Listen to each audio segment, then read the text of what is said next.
ভাই আপনার মুখে হাসি দেখতে চাই ভাই।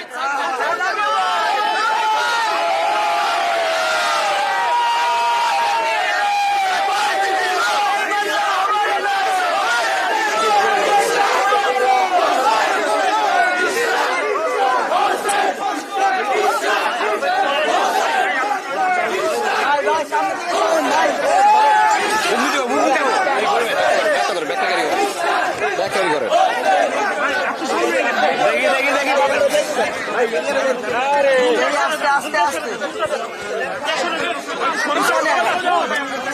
জিয়াদ ভাই আপনি ওইসব দেখেন।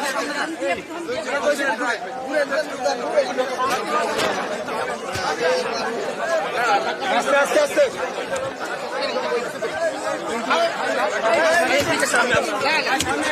রেডি রেডি রেডি রেডি যাচ্ছি যাচ্ছি যাচ্ছি। বলেন মানে আপনার এই অনুভূতি আপনি প্রকাশ করেন। আমরা আজকে এই মানে এখন পর্যন্ত আমাদের এই আসনে 99টি কেন্দ্রের ফলাফল আমরা পেয়েছি। আমাদের এখানে 100টি কেন্দ্র রয়েছে। এই 99টি কেন্দ্রে সর্বমোট ফলাফল অনুযায়ী আমি প্রায় 24,000 ভোটে এগিয়ে আছি। সবকিছুর মালিক মহান আল্লাহ তাআলা, সব শুকরিয়া মহান আল্লাহ তাআলার প্রতি।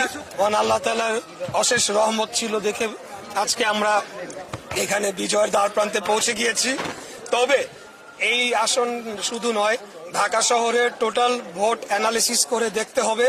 আমরা গতকাল থেকে কিন্তু অনেকগুলা অভিযোগ যে জামাতের প্রার্থীরা তারা টাকা দিয়ে ভোট কেনার চেষ্টা করছে, টাকা দিয়ে প্রশাসনকে কেনার চেষ্টা করছে।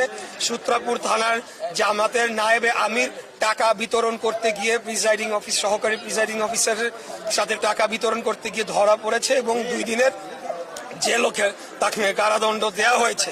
তো আমাদেরকে এখন গভীরভাবে পর্যালোচনা করতে হবে। এই সরকার বরাবরই আমরা বলে আসছি তারা পক্ষপাতিত্বমূলক আচরণ করছে। জামাত এবং এনসিপির প্রতি তারা পক্ষপাতিত্ব করেছে। এই সরকারের উপরে আমাদের আগে থেকেই আমরা বলে আসছি। তো যাই হোক, আমাদের যে সারা বাংলাদেশে যে ধানের শীষের যে জোয়ার উঠেছে, সেই জোয়ারে বর্তমান সরকার জামাত এনসিপি সবাই মিলেও কারচুপি করে আমাদেরকে ঠেকায় রাখতে পারে নাই। আগামী দিনেও পারবেন ইনশাল্লাহ। আমরা ফলাফল পর্যালোচনা করব, কোথায় কোথায় কারচুপি হয়েছে, কিভাবে হয়েছে, বা কোথাও কোথাও ইঞ্জিনিয়ারিং হয়েছে কিনা। যদি হয়ে থাকে সেটা যাতে ভবিষ্যতে না হয়, আর যদি না হয়ে থাকে তাহলে তো আলহামদুলিল্লাহ। এটি আমি ঢাকা 6 ভোটার প্রায় 3 লাখ ছিল, কিন্তু সেই তুলনায় টার্নওভার কিন্তু অনেক কম। মানে সেটার কারণটা কি মনে করেন? এটার কারণ আমরা মনে করি যে আমাদের যারা প্রতিদ্বন্দ্বী রাজনৈতিক দল তারা বাড়ি বাড়ি গিয়ে একটা ভয়ভীতি প্রদর্শন করেছে। বিশেষ করে মহিলারা বিভিন্ন বাসাবাড়িতে গিয়ে তারা ভয়ভীতি দেখিয়েছে এবং ভোটারদেরকে ভোট কেন্দ্রে আসতে নিরুৎসাহিত করেছে। বিশেষ করে আমাদের এখানে অনেক হিন্দু ধর্মাবলম্বী ভোটাররা রয়েছেন, তাদেরকে এক প্রকার ভয়ভীতি প্রদর্শন করা হয়েছে। কেন্দ্রে গেলে তাদের সমস্যা তৈরি হবে, তাদেরকে চিহ্নিত করে পরবর্তীতে ব্যবস্থা নেওয়া হবে, এই ধরনের ভয়ভীতি প্রদর্শন করেছে। যার কারণে ওভারঅল আর কি ভোটার টার্নআউটটা লো হয়েছে। তবে আমি মনে করি যে সামনের নির্বাচনগুলোর থেকে এটা অনেক বেশি হবে আর কি। সংসদ সদস্য প্রায় নির্বাচিত হয়েই গেছে। যদি বলি প্রথম টার্গেটটা কি থাকবে আপনি আর এই এলাকা? আমি শুরু থেকে বলে আসছি আমাদের এই অঞ্চলের সবচেয়ে বড় সমস্যা গ্যাসের সংকট, তীব্র গ্যাসের সংকট। এটাকে আমি অন্তত আমাদের এই এলাকায় 1 নম্বর প্রায়োরিটিতে রেখেছি। দ্রুততম সময়ে গ্যাসের সংকট এবং ওভারঅল আমাদের যে জ্বালানি সংকট রয়েছে দেশে, সেটিকে নিরসনের জন্য আমরা কাজ করব। এটা আমাদের 1 নম্বর প্রায়োরিটি। বিজয় মিছিল হচ্ছে না মানে কোনো কারণে আপনি বন্ধ রাখবেন নাকি আগামীকাল করবেন? মানে আমাদের যারা সর্বস্তরের নেতা কর্মীরা গত 2 দিন তারা ঘুমাতে পারে নাই, তারা নিরলস পরিশ্রম করেছে, তারা ভোট কেন্দ্র পর্যবেক্ষণ করেছে, সারাদিন ভোট কন্ডাক্ট করেছে এবং বিভিন্ন জায়গায় আমাদেরকে প্রতিকূল অবস্থার মুখোমুখিও হতে হয়েছে। বিশেষ করে আমরা লক্ষ্য করেছি আজকে যারা প্রশাসনের দায়িত্বে ছিল তার বড় একটা অংশ এবং সর্বপ্রকার আইন শৃঙ্খলা রক্ষাকারী বাহিনী এবং নিরাপত্তা বাহিনীর সদস্যরা বিভিন্ন জায়গায় জামাতের নেতা কর্মীদের পক্ষ অবলম্বন করেছিল। যার কারণে আমাদের নেতা কর্মীরা অত্যন্ত টায়ার্ড, তারা অনেক পরিশ্রম করেছে।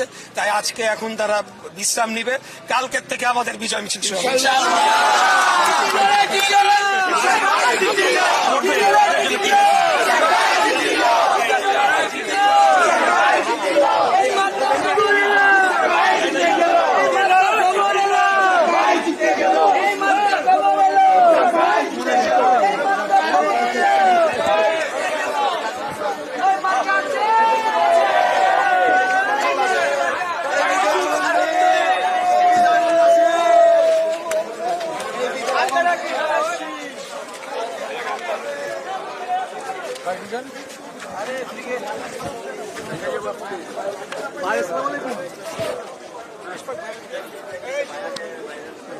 কষ্ট সার্থক